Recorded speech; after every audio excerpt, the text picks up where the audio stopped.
Bonjour, je vous retrouve aujourd'hui pour la présentation de ce téléphone. Il s'agit d'un Samsung Galaxy S7. Alors, il est livré dans cet emballage où sont rappelés le nom de la marque, le modèle, la série et la déclinaison en termes de capacité de stockage. Là, j'ai le modèle 32 Go en édition noire.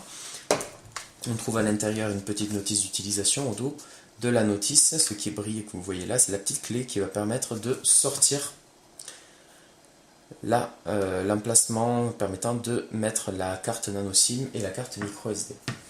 On trouve également une paire d'écouteurs rangée dans une boîte en plastique, un bloc d'alimentation à charge rapide, c'est écrit ici, un adaptateur qui va permettre d'un côté d'avoir la possibilité de se plugger dans le téléphone, comme ceci, et de brancher de l'autre côté un câble USB. Voilà, un adaptateur. Et enfin, le cordon classique, donc USB d'un côté, micro SD de l'autre. A noter que Samsung a pris le parti de renouveler l'expérience utilisateur avec une connectique micro SD. Ils auraient pu utiliser de l'USB type C. Voilà. Quand on compare ce téléphone avec le S6, je vous montre. On est sur une taille d'écran qui est rigoureusement identique. Les boutons sont au même endroit. Si on regarde la première tranche, la tranche côté gauche, on a les boutons de volume qui sont au même endroit. La tranche inférieure, c'est tout pareil, à quelque chose près. Les petits emplacements, bon, ça varie très légèrement. Ici, c'est vraiment le seul gros changement, c'est l'emplacement de la carte nano SIM qui n'est plus située ici, mais qui est sur le dessus. Donc si je vous montre, voilà, on a l'emplacement qui est là, ici. Donc rien de bien nouveau sous le soleil. Ça reste un téléphone qui se voit doté depuis la génération S6 d'une coque métallique, donc il apporte un côté premium très sympa. Le noir de cette version S7 est un petit peu plus profond que le noir de la S6. Et après, quand on l'allume, c'est toujours avec ce bouton. Voilà. J'ai peut-être pas appuyé assez longtemps. Voilà, et là le téléphone s'allume, on voit à nouveau apparaître la marque, le modèle, la déclinaison, le système utilisé Android.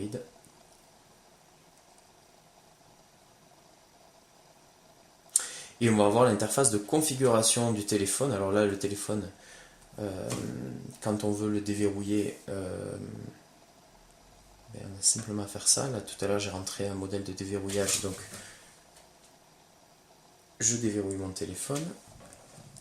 L'interface de configuration, on arrive de suite sur le choix de la langue, donc on a tout un tas de langues accessibles. Je sélectionne français, une fois que j'aurai sélectionné français, on va me demander de choisir un réseau Wi-Fi. Donc je vais choisir le réseau qui me concerne, donc j'appuie sur démarrer.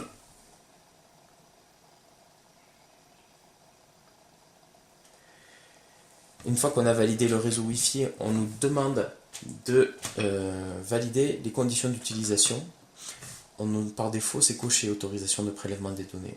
Donc, moi, je le décoche, je fais suivant. On nous demande d'accepter les conditions d'utilisation, parce que si on les refuse, de toute façon, on revient sur ce menu. On règle la date et l'heure. Alors, l'heure, on est sur du GMT plus 1. Voilà. Et il est actuellement 16h57. Voilà. Donc là, le paramétrage est correct.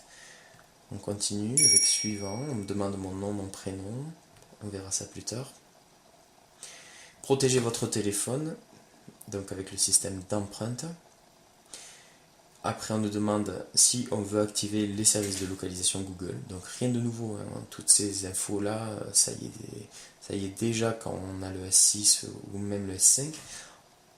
Aidez-nous à améliorer votre expérience Android, améliorer la précision de la localisation, etc. envoyer automatiquement des données d'utilisation à Google. Non merci. Voilà, et là après on me demande de configurer et se connecter au compte Samsung. Ignorer. Copie du contenu de l'ancien appareil. On va pouvoir facilement transférer des données d'un téléphone à l'autre. Donc là, ça va être plutôt pratique puisqu'on a l'adaptateur qui fournit à cet effet qui va permettre de simplifier la procédure. On a toujours aussi la fonctionnalité avec Smart Switch.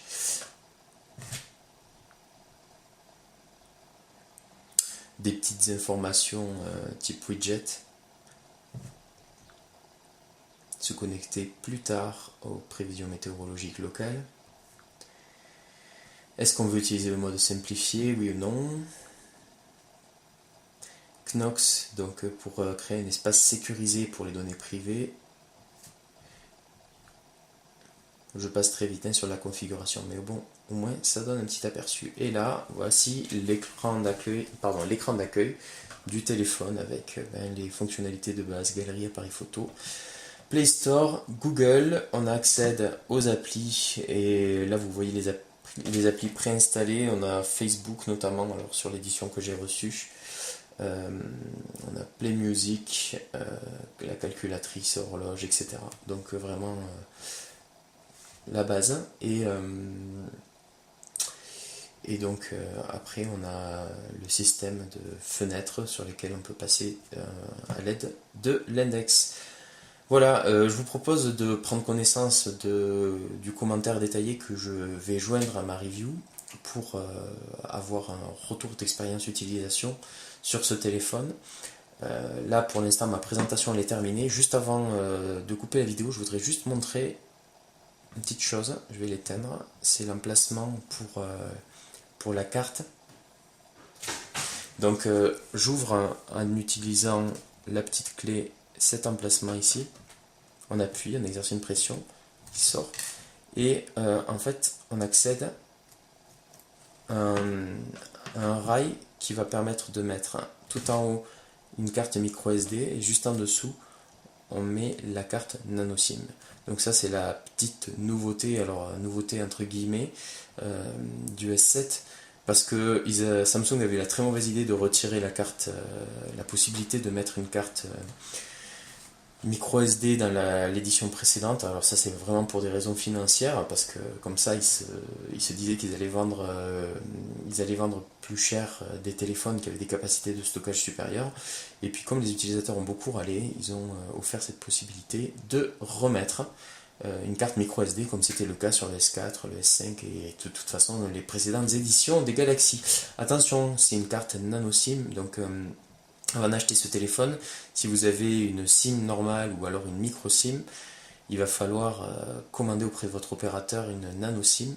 Après, il y a quelques petits tutos sur internet qui montrent comment découper proprement une SIM pour la transformer en nano. Alors je l'ai fait ça l'année dernière parce que j'avais pas commandé une nano SIM quand j'avais reçu mon Galaxy S6 et ça avait marché. Donc j'ai pu utiliser une carte retaillée au ciseau.